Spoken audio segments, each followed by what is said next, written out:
For the first time since Donald Trump became president, Americans vote in a national election, this time to decide control of Congress. I'm Sarah Zaman. In the next 30 minutes, we will examine the major themes and storylines that are shaping American politics going into this midterm election. What makes the midterm election special is that it's hundreds of local elections over local issues, some of which are common throughout the nation. But no one candidate is on everybody's ballot. At stake, all 435 seats in the House of Representatives. These lower house legislators are elected every 2 years. Right now, the Republican Party holds a 42-seat advantage over the Democratic Party, 235 to 193.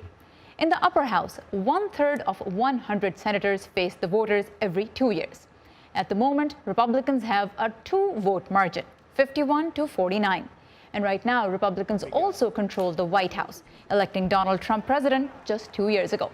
Why are these elections so important? Well, with the control of Congress and the White House, Republicans have been able to have their way on issues such as immigration, foreign policy, and foreign aid. But if Democrats get control of one or both of Congress's houses, they could try to change policy by spending money differently and start investigating Trump administration's policies. Here to help analyze all of this political landscape, is VOA national correspondent Jim Malone. Jim has covered American politics for VOA since President Bill Clinton's election in 1992. Jim, I'm very glad to have you here because you know so much about American politics. Now, as we just explained, the Republicans look like they're in a good spot because they control Congress, they have control of the White House. But if we look at historical trends, the road ahead is quite uncertain even for them. It is uncertain, Sarah, and there are great historical reasons for this. We've had 17 midterm congressional elections since 1950, for example, and the average number of House seats lost for the president's party is 24. It just so happens that this year, Democrats need to gain 23 in the House of Representatives to retake a majority. Of all those elections, by the way, only 2 recent elections went the president's way. That is, his party did not lose seats. That was in 2002 and 1998. Now, we know the country is divided over a number of issues, be it immigration, the economy, any approaches to foreign policy, for example, that you can take issue with. But there is one thing we seem to notice for this midterm election that both Democrats and Republicans seem to agree on, and that is that the central issue is, in fact, President Donald Trump. For President Donald Trump, this year's midterm elections are personal. All of this extraordinary progress is at stake. It is at stake. I'm not on the ballot, but in a certain way, I'm on the ballot, so please go out and vote. Go out and vote. But as much as Trump motivates his core supporters, he also energizes critics like Jenny Hines. There's an active resistance to this president who is operating as if he is above the law. Does anybody have any questions? Trump is the central figure in this year's election, says American University analyst David Barker. Yes, Democrats from, the day after the election in 2016 have been waiting for this day, and it's all about Trump. Trump fully embraces that. He wants it to be all about him. Kanye's been a friend of mine for a long time. Trump has accelerated a trend to nationalize congressional elections, says Laura Brown. It really is now all national, and everyone is kind of looking at this as either a referendum for or against the president and his party. For Trump and his base, it makes sense, says former Trump strategist Steve Bannon. I think if you make this a national referendum and nationalize this election on the success of President Trump's program, it's a clear winner. And I think the Democrats get crushed. But others are skeptical, including former Republican National Chairman Michael Steele. All right, fine. You want it to be about you? Well, every candidate on the ballot now has to account for your behavior, has to account for your tweets. Get out and vote. Thank you. Trump is likely to generate higher Democratic turnout, says Maryland Congressman Dutch Ruppersberger. When all you do is care about yourself and not about people, what they need, not about your seniors needing medical care, and you just want to look good and knock them out, which is happening, This is hurting, and this is why I think a lot of people will come out. We are going to fight, and we are going to win, win, win. But the president does not seem to be worried, preferring instead to rally his own supporters, says Gallup pollster Frank Newport. He's kind of given up on attempting to broaden his appeal, it looks like. It fits more with his style. He has a very, as we all know, a very combative style. He likes to have enemies because that gives him somebody to fight against. So it would be hard for a president like Trump anyhow to probably try to broaden his appeal. Now, Donald Trump's name will not appear on the November 6 election ballots, but the results could determine the future of his presidency. Sarah? Thank you, Jim. And now I would like to bring in White House Bureau Chief for Voice of America, Steve Herman. Steve, thank you so much for joining us. And you have been covering President Trump since the day he was elected. You have seen him on his domestic policy trail. You have seen him on overseas trips. What I want to know is, now that he's campaigning for other candidates from Republican Party, what's the energy like when he takes the stage? How does the crowd respond to him? You really don't get the full effect from watching it on television, I can tell you that. And being in these arenas, sometimes they're county fairgrounds, the people that are there because they really want to be there, that they see Donald Trump as their political rock star, and the reaction is very much like that. And also, it's similar to being at some sort of what we have in America, big time wrestling. It's a staged wrestling match, and there are good guys and bad guys, and Trump is obviously the good guy, and the Democrats are the bad guys. Of course, the Democrats aren't in the arena, but the other bad guys are the media, and we're there. So there is some tension, but most of it is good-natured, and the only time that there's any real drama is for the occasional demonstrator getting in there and then summarily being kicked out. So it's quite entertaining. Jim, we saw something in your package, and I want to take both of your views on that. What Michael Steele was saying, that if you make the election about yourself, the president, then every candidate has to account for what you say. Now, when we look at numbers, President Trump's approval ratings are about 44-45% right now. Among Republicans, he has solid lead, 88%. But when we look at independents, his approval ratings are about 36%.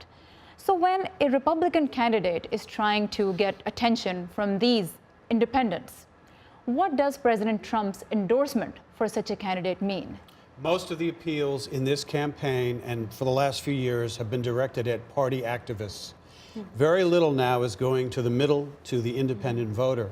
And the other thing is, Republicans have generally embraced Donald Trump. They are going to live or die with him in this midterm, and he has embraced the central role in the election. All right, and one of the central issues in this election is economy. America's economy has in fact been one of the most important indicators of election success. Unemployment right now is at a near 50-year low. Paychecks reflect tax cuts promoted by the president and the Republican Congress, and the U.S. economy is expanding at a healthy rate. VOA congressional correspondent Catherine Gibson went to Fargo, North Dakota, to see whether the economy is making a difference with voters. Time for fun and games.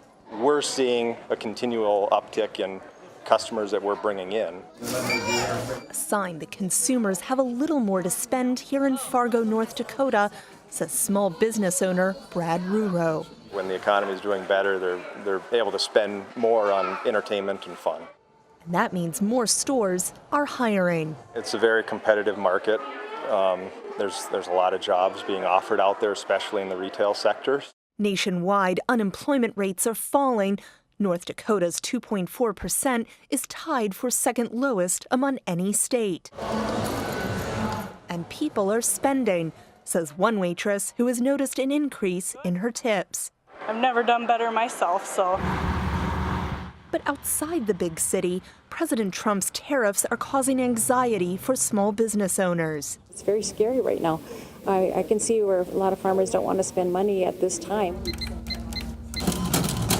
Farm families from all over North Dakota shop here, and business is good.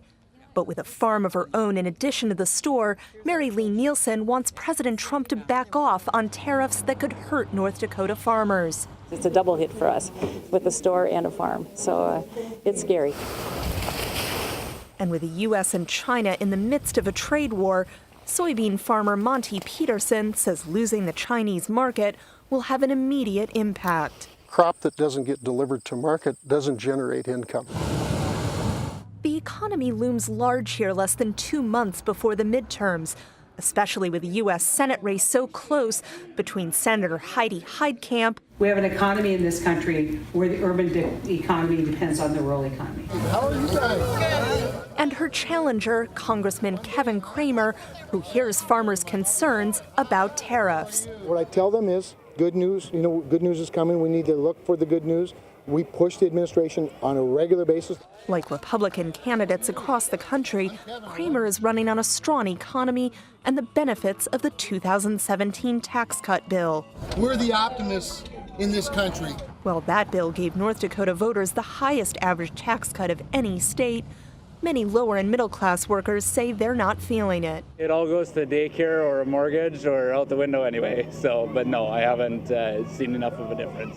Unlike big corporations and oil companies like Credence Energy, which have enjoyed a windfall from Republican tax cuts and a strong economy. What we've seen is just this multiplication effect of more people eager to invest in our industry in this area, and as a result, we see a multiplier force across the economy that everybody's growing. One struggling worker agrees. I think he's taken some pretty good strides in straightening things out, like bringing our jobs back over here where they belong. But will that slowly improving economy be enough to bring voters out to the polls? That's the question this November. And Catherine Gibson is with us right now here in Washington. Catherine, great reporting from Fargo. Yes. I'm curious because what I saw in this story was that even though everybody wants the economy to work well and it's a big issue, somehow for urban voters and for rural farm-owning voters, things are shaping up rather differently. That's so right, Sarah. You've really hit on something that's important for North Dakota voters, and that's that divide between rural and urban. If you go to the cities in North Dakota, there's a really good feeling about the economy. You walk down the street, you see all the now hiring signs. People just feel good. You can see them out shopping and spending. Drive a little bit farther out, get out to the farms, the soybean farms like we saw there, and they really want to know the impact of Donald Trump's tariff wars. They want to know, look, we're harvesting soon. We need to know if we can actually sell this crop overseas. And when I was there in August, there really wasn't a sense of how that would be resolved yet. And I think the answer to that question will help decide whether or not North Dakota voters go for Republicans in the midterms. And this also makes the midterm election so much more important because whoever gets control of either one of the houses could help reshape economic policy, could help reshape this whole issue of trade war with China. Right. And, one thing I wanted to know is, from your discussions with people, is it the economy that has brought them around to Donald Trump? You went to a pretty Republican state. Absolutely. They seem to have embraced Trump in a lot of ways beyond just the economy. Absolutely. Beyond the economy, there's a lot of excitement about President Trump's Supreme Court nomination. That's certainly a lot of voters told me. This is why I voted for Donald Trump in 2016. He's going to push my issues on the U.S. Supreme Court. And just from a general kind of standpoint, when people take a step back and look at the job that President Trump is doing 2 years in, there was this overall good feeling about how he's advanced issues that are important to them. Immigration. I heard in North Dakota, which is thousands of miles away from the U.S.-Mexico border, that his push to build the wall has been really resonating with them. So they feel like he's there in Washington fighting for their interests. All right, great. Thank you so much, Catherine, for your reporting. For more than 50 years, women in America have been voting in higher numbers than men. In fact, according to the Center for American Women in Politics, 10 million more women voted in the 2016 election than men did. VOA correspondent Carolyn Presutti went to Montclair, New Jersey, which is right outside New York City, to find out what women voters there are thinking. Women, white and educated. Experts say they hold the key to this year's midterms. Can I have a small beet salad to go, please? Lynn Fideli is a New Jersey high school teacher who holds a master's degree. She voted for a third-party candidate in the presidential election, but will vote Democrat in the midterms. I do believe government can do a lot to help with housing inequality and education and environmental protection, and should be doing so much more. For her part, Chris Elliott says she will stay Republican for the midterms because of the immigration issue, even though she now regrets voting for Trump in 2016. I'm an immigrant, and I had to come over here legally, and I had to pay to get all my documents. So that illegal alien, I'm not for that. For small business owners like Kate Smith, who typically votes independent, it's all about the economy. I think it would come down on issues around financial, fiscal responsibility, curbing some government programs, regulatory. Pew research dating back to 1992 shows women lean more toward the Democratic Party than men. In the last presidential race, 54% voted for Democrat Hillary Clinton. But a slim majority of white women, 52%, voted for Republican Donald Trump. Analysts say the Democratic Party's strategy is to woo back those female voters with candidates who have no political experience. You're seeing people with unique skill sets, business people, doctors and scientists, that might attract a constituency that is different than a kind of stereotypical liberal woman candidate. And so my like Democrat Mikey Sherrill, the former Navy pilot is running in a district that hasn't elected a Democrat in 36 years. To help, she brought in a crowd pleaser. Former Vice President Joe Biden. She understands what duty means. She gets it. From what we've seen, just, as far as who comes to our rallies and throws fundraisers, the women's vote certainly is a key vote here. Hey, Ann, Jay Weber, it's about 2:30. Republican Jay Weber is her rival. Weber campaigns on his experience as a state assemblyman. When it comes to fighting for New Jersey, no one does a better His job. Political ad seems to be aimed at women by featuring his wife and 7 children. He has also mobilized a group called Women for Weber. It seems to me that women want, in many ways, what men want, which is a thriving economy. And Carolyn Presutti is with us right now. Carolyn, thank you for joining us. Great reporting. Thank you. Great to be here. So right now we know that more women are running even as candidates than ever before. Exactly. How energized are women voters, especially about women candidates? Well, the women candidates came up, I think, because it all started with the 2016 election, right? You had a woman running against a man, and President Trump won, right? So women said, we are going to start running. We're going to be first-time candidates. And they came out of the woodwork, so to speak. I mean, they didn't have any experience with campaigning, really. They had never run for office before. And of course, the day after the election, you remember, then we had the Women's March, right? And then that was followed by the Me Too movement. And then you had the hearings for current Supreme Court Justice Brett Kavanaugh and all the accusations against him. So this is like snowball. The momentum for women running and for women voting has just increased throughout the last several months, 24 months. And someone described it to me as a building crescendo of distaste against the Trump administration. That's what one expert said.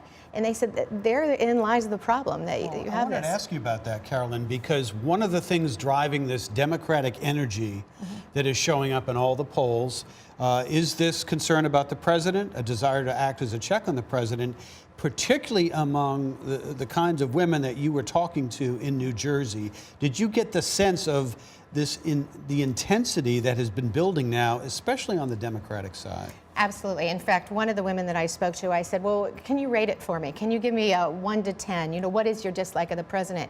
And she laughed and she said, can I go higher than 10? And I thought, oh my goodness, because she said, I'm done. I'm throwing in the towel. I can't support him anymore. And that's what you hear from a lot of women. Now, I have to admit, though, I mean, the Republican women are staunch. Those Republicans who have voted Republican for years and years will back the Republicans, and they turn to the economy and they say, look at the economy, it's doing great, so of course I'm going to vote for the Republican. The women candidates have Trump in their corner. So President Trump will go to those districts, especially those districts that are red districts, that are already Republican, and he will stump for them, he will support them, and then those women candidates will use those interviews, those announcements by President Trump in their advertisements. And that's how they will get their vote, right? Because they're in a red district. But it's difficult for the Republicans in those swing districts because, as one political professor told me, political science professor, he said, it's difficult when you have the leader of the party not liked, i.e. President Trump. How do you swing those voters to vote Republican then? And therein lies the problem for the Republican Party this time We'll find out the answer on November 6th about that. Thank you so much, Carolyn Presutti. As we talked about, this is a record-breaking year for women as candidates for higher office. 273 women are party nominees for U.S. Senate, House, or state governor. And there are more people of color running for office as well. For Democrats, in fact, this is the first time that white men are a minority among the party's candidates for Congress. VOA's Kane Faribault went to Detroit, Michigan, where demographic changes will soon be represented in Washington. Alam Jabara lives in Chicago, Illinois, 6 hours away from Detroit, Michigan, which means she can't vote in the state's primary election. But the race for Michigan's 13th congressional district was too important and personal for Jabara to miss, which is why she drove the 6 hours to volunteer in Rashida Tlaib's campaign on Election Day. As a Muslim American, as an Arab American, as a Palestinian American, I'm her, she's me. Though it's an election in Michigan, Tlaib's campaign for Congress has historic nationwide implications, particularly for Muslim American women, who view Tlaib's candidacy as a door opening. Just getting the text messages from young girls. I just got one from New York, like, hi, you don't know me, my name is Homa, but like, I just want you to know I'm watching this in New York. It makes me emotional. Yeah. Like just thinking like, oh my God, this is so wonderful. So it's really cool. Rashida is a woman who cares about the people at the grassroots level. She's turning out first-time voters, not just youth, but elders who are first-time voters who've been, American citizens for a long time. Even those who were born here have never voted before because they had no faith in our government. Those voters made the difference for Tlaib, something she and her supporters only realized after a long wait into the morning for results of a contest that, until the end, was a close race. If Detroit's website is to be believed, we've won this race.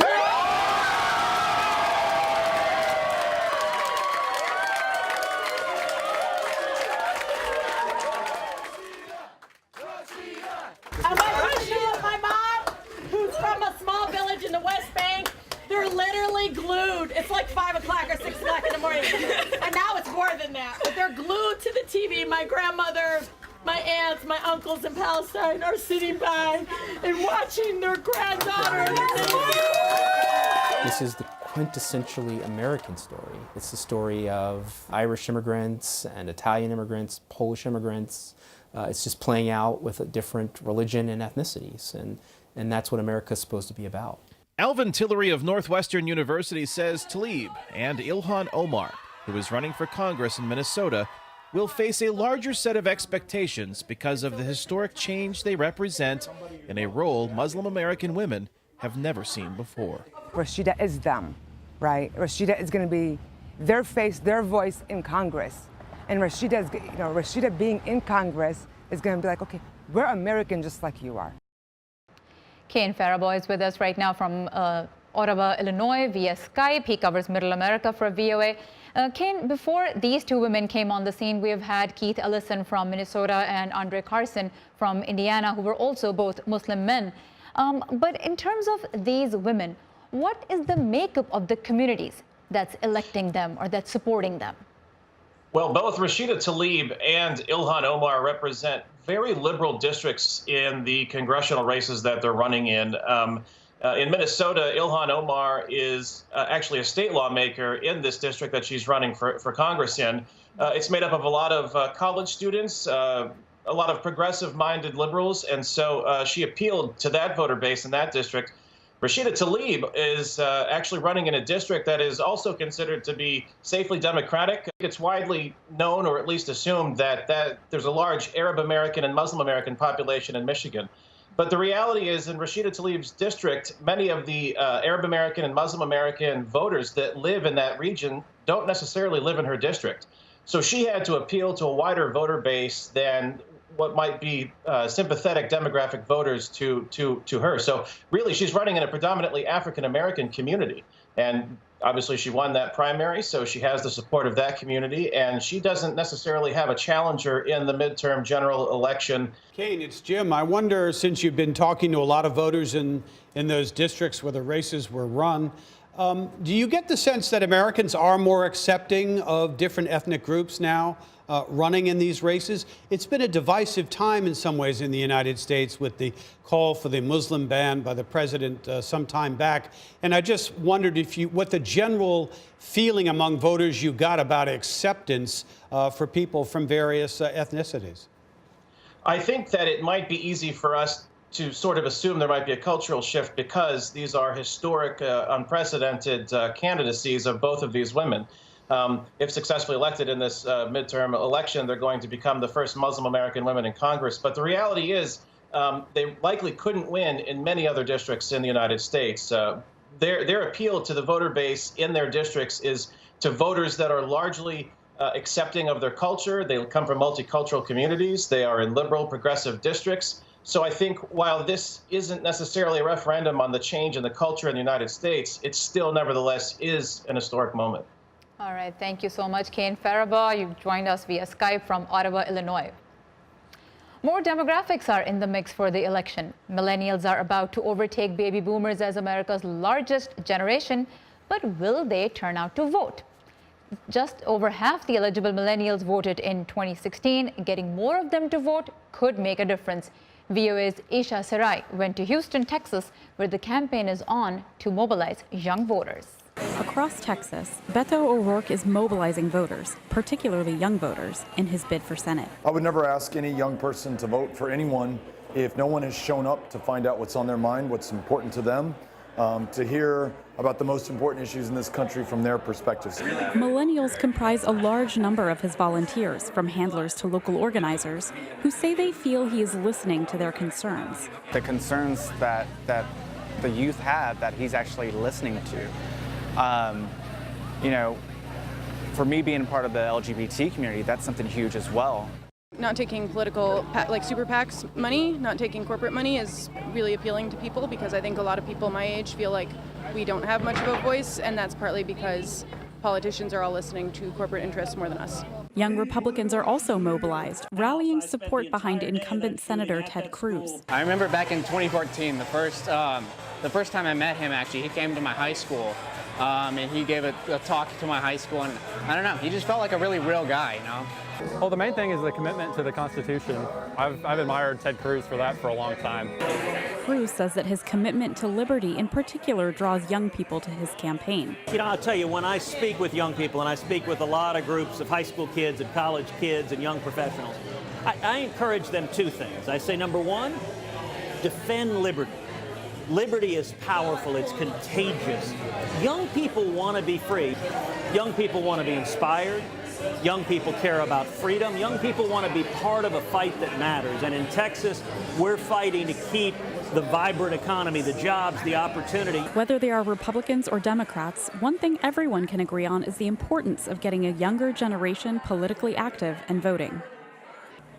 And Jim, during these last 2 years, we've seen a lot of activism, whether it's online, on the streets, whether it's about gun rights or immigration reform. But the big question is, on election day, a lot of times older voters tend to outnumber young voters. Republicans generally have an advantage in midterm elections. The turnout is about 40% of registered voters, whereas in presidential years, it's about 60%. The most reliable voters in these midterm years are older white voters. That tends to help Republicans. Democrats want to hearken back to the Obama coalition of a few years ago. That was women voters, that was younger voters, ethnic voters. Bring that together to get them fired up. There are signs they are fired up for this election, but again, will they be able to deliver the votes on election day is the real question. For Jim Malone, I'm Sarah Zaman. Thank you for watching.